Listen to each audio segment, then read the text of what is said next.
What's going on, guys? This is Docs and welcome back to another episode of the Sheffield Wednesday career mode. It's episode number 16. Starting today's episode off by giving Cathal Dooley a new contract. Said he'd been making some progress and deserved a bit more money, and I agreed as well. Only a year and 8 months left in his deal, so little pay increase but a big contract extension as he'll be staying here. And then Wheeler came to me and said he should be on better wages as well. It's been a tough start to season 3 for Michael Wheeler. Only one goal in 9 games in the Championship. Yes, he's chalked in with a 3 assists as well, so 4 direct contributions in 9 games to goals. Not terrible, but in terms of goals, that's what I'm looking for. I do like the assists, don't get me wrong, but in terms of goals, that's what I'm looking for from our wonder kid, but definitely deserves a new contract. Definitely after last season alone, League 1 Golden Boot winner and the main reason we won the title. So yeah, Wheeler gets a new contract, but hopefully he'll start getting a few more goals this season to add to the one he's got so far. So for the first game of today's episode, coming on the back of our defeat away at the Swansea.com Stadium, back-to-back defeats away from home, both coming in Wales, funnily enough, against Wrexham as well, and sandwiched in between those defeats, a goalless draw at home to Leicester. No wins in our last 3 Championship games. It's been a tough mini run for Sheffield Wednesday right now, sat in mid-table, taking on Bristol City away at Ashton Gate. So pleased that their real stadium's been added into the game now. Great start for Wheeler to get himself his first goal in a while, but couldn't convert after being sent through. He had the run on his man. That's the way we play with this guy, but the finish was poor, and it kind of sums up his season so far. So still deadlocked at 0-0, but I noticed earlier in this game we were getting a lot of great chances, and whilst he's not getting the goals this season, he is getting the assists, and that's number 4 as well. If he can't finish, he can provide, rolls it across, and Bailey Cadamarteri, our top scorer this season and our top scorer in season 1, gives us the deserved opening goal. So leading in the first half, and really all throughout the game I was on it, looking really good. The team was clicking a lot more than we have been in recent weeks as well. And on the hour mark, oh, what a goal this was. And he said, crisis of confidence, are you kidding, Gaffer? No way, man. Yes, only 1 goal so far this season, but that's what I can do when I'm feeling it. Brilliant skill from Michael Wheeler to beat his man and to finish the match for goal number 2 for the game and for the season as well for Michael Wheeler. So 2-0 win away at Ashton Gate, and you might have seen it heading into the game as well. I decided to change my tactics for that contest away at Ashton Gate. I switched to a 4-3-1-2. For those curious on the player roles, here they are right here. The crucial element to this is the 2 box-to-box midfielders with Keanu Dyer on the right and Svante Ingelsson on the left, and Chalciku just sits back as a deep-lying playmaker that doesn't really move from his position, stays where he is. So with that being the case now, we can have 4 players joining the attack if we want to. With Cadamarteri, I originally had him on the false 9 role for that game against Bristol City, but for the other games today, I changed it to target forward. But yeah, it's a lot more quicker playing this way and having an extra body in midfield as well, as opposed to in the back line. I think is really going to help us, because when I play a 5 at the back system, I'm going to be totally honest here, as I convert Edward Myers to, or I start to convert Edward Myers to CAM and give him a new contract as well, as he'll be starting as our playmaker now if I change of shape. When I play a 5 at the back system, what I often find is that there's just too many players in the same line. Like, there's just too many bodies. It becomes a bit congested,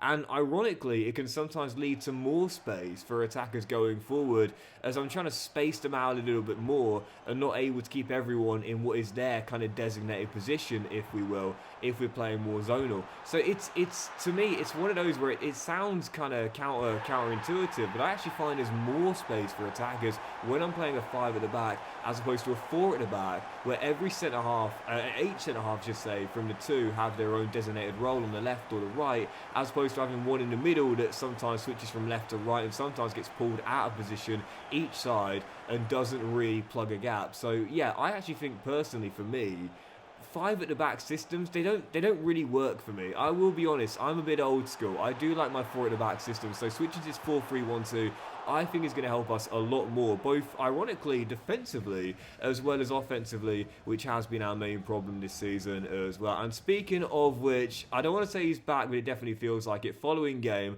back at Hillsborough, Preston North End, Michael Wheeler scoring the only goal of the game. It was a tap-in, don't get me wrong. Goalkeeper fumbling a shot for Svante Ingolson will take it. He actually sliced the shot when going through, and thankfully it was an open goal, because otherwise it never would have gone in. But a win against Preston, back-to-back wins for the first time in a long time. And I don't want to say that Wheeler's back, I don't want to say that Sheffield Wednesday are back on form, but we definitely are starting to get back on track with only one loss in our last 4 games. Following contest though, big one, biggest game of the season so far. It always will be when we take them on. Yep, Sheffield United in a Steel City derby. Both sides in mid-table right now, anticipating a tough game here at Hillsborough. And this was one of those games where I always say this, I always present the highlights package completely unbiased and totally fairly. If I've been dominated, I'll show you.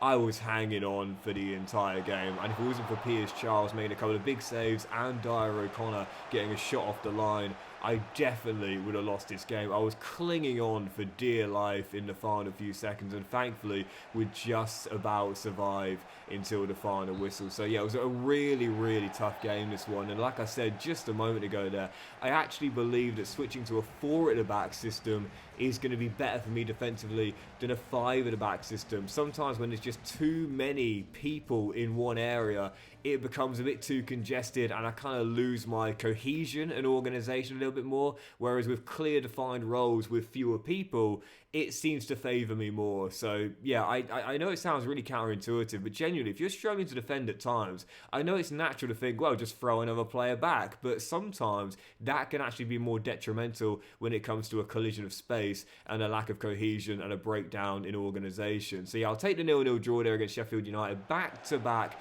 clean sheets as well. And I'll certainly be happy to get another one as well. Following game, Ipswich Town at home once again failed to win, but it's another clean sheet, it's another point, and we've been leaking goals quite often in the recent weeks, but now really starting to tighten up since changing the tactics. So changing the tactics, starting to change the fortunes a little bit. Nice mini unbeaten run for Sheffield Wednesday, and now a real test as well away from home. Coventry City, as we know, championship leaders in real life under Frank Lampard. Could we win away at the Rico and bounce back here? Well, 5 before the break. Talk about your lucky bounces. Yeah, cross the ball into the middle and the header flicks down to who else but the captain Svante Ingolson. How lucky was this man? Seriously, the header goes right, I mean literally, he couldn't have asked for it to fall into a bit of space there. Speaking of Frank Lampard, looked like Lampard there, ghosting into the area for a clear shot, and he gets it and smacks it in top bins on the first time volley. Lovely sweet strike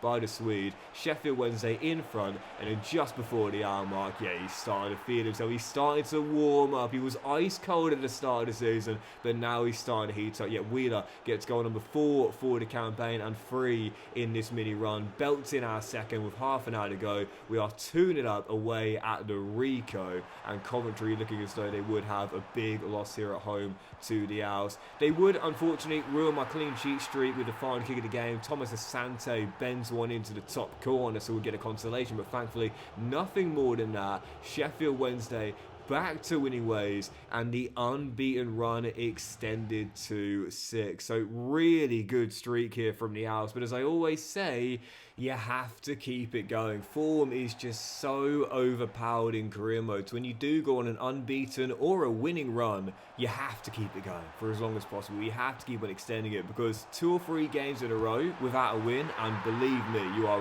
really going to struggle to snap the poor streak. So following game, and this was going to be a tough one, I knew. You know the cliche, can they do it on a cold, rainy night in Stoke? Well, it may not have been raining, but it was bitterly cold here, heading into this game away against Stoke City. Fell behind early and didn't really get going until 12 before the final whistle, where Maximilian Meyer was sent through, surely for his first goal as an Owl. No, what a save that was to keep it at 0-0, and from the corner, Alexios heads over for what would end our long unbeaten run. Yep, Stoke with the win and of brought back down to earth there away against Stoke in mid-November. So absolutely gutted there. I thought that was the moment. I got Max sent forward. I thought, this is it. This is going to be the goal for the former wonder kid. And no, what a save it was to keep it at 1-0 Stoke. And the funny thing was, I didn't do a lot wrong with Meyer there. I was in the right area. I went towards the far corner with a lot of power as well. But what a save it was. Speaking of which, following game, on the back of that defeat there, Charlton Athletic back at Hillsborough. Kaminsky, the former Luton Town goalkeeper, makes an amazing save there on a great run from Myers, keeping it 0-0 from the corner. Once again, it's Alexios coming in. He's really, really good from corners, man. A proper aerial threat off the woodwork, and it remains at 0-0. 20 minutes to go, looking for a late winning goal. We couldn't get a late leveller against Stoke. Myers down the right, rolls it in. There's Maximilian Meyer again, rolls it across, and he says, you know what, if I can't score, I can create. I know that for sure. Rolls it into the middle, and who is there but our top scorer this season, Bailey Calamarteri. Could not miss as Meyer does what he does best. Not score, but create our opening goal of the game. Unfortunately, with 10 minutes to go, just trying to grind out the 1-0 victory, Pearce drops a bit of a clanger. Free kick taken in. It wasn't hit with a lot of power. It was right next to his body, but palms it straight back into open play, and a simple finish as Charlton would find their leveller. And then these scenes would come at the final whistle too. Failed to hold on to the win. A 1-1 draw at home to Charlton. Granted, they're struggling down the bottom of the table, but I couldn't believe these scenes at the final whistle, man. The crowd absolutely fuming on the back of the draw. And I was like, guys, we've only lost one time in our last 8, and we're in mid-table, a third of the way through the season. Now, don't get me wrong, we haven't scored a lot of goals this season, but if we're to finish here come the end of the season, mid-table, 13th place, only 1 point behind our cross-city rival Sheffield United in our bounce-back season to the Championship, we're going to take it. We're going to be more than satisfied with that campaign. And this is what I want EA to work on, man. Crowd reactions. Why are they so furious on the back of that draw there? Like, seriously, it's like, it's not a bad result, and it's not been a terrible season at all. I could understand if we'd lost 7 on the bounce and we were 4 points adrift to safety, but we're not. We're doing fine, guys. Calm it down. EA really do need to work on those crowd reactions, but I understand they've got high expectations and high aspirations, and so do I. So for the following game, Luton Town away at Kenilworth Road, back-to-back games without a win, and our last away day being a defeat. Let's get back on track here, and Wheeler agreed. Yet Michael scores our opening goal of the game to give us the lead away at Luton Town, and in 27 minutes into the game, still leading by a goal to 0. Great save by Charles to keep us in front with a rebound turned in, and I am noticing this a lot in this year's career mode as well. Rebound goals. You've seen quite a few in today's episode. A lot of goalkeeping saves go straight back into open play and favour the attacking player as well. So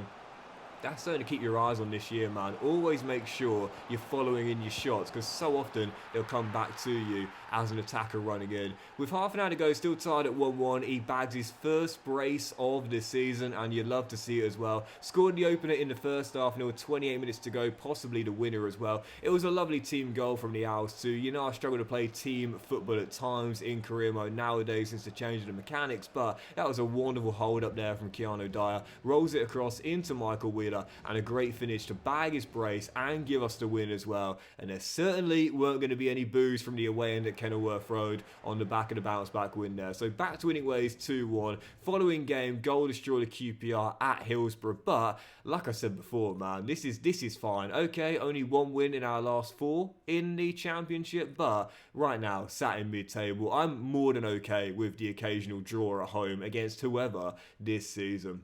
So following that, we did see 3 more scouting updates. Continue to scout this American goalkeeper. You might have noticed 6'8". 6'8", and I found another one as well. Do you remember, was it last season or the season before, I was saying how I struggle to find real giants in the youth scouting nowadays? You know, you're 6'6" and up. I've got 2 6'8" goalkeepers there from America, keeping my eyes on both of them as we continue to search for the next Brad Friedel, if you will. But for our final game today, Watford away at Vicarage Road. Heading into this, they knocked us out in the Carabao Cup early this season, so looking for revenge here in Hertfordshire.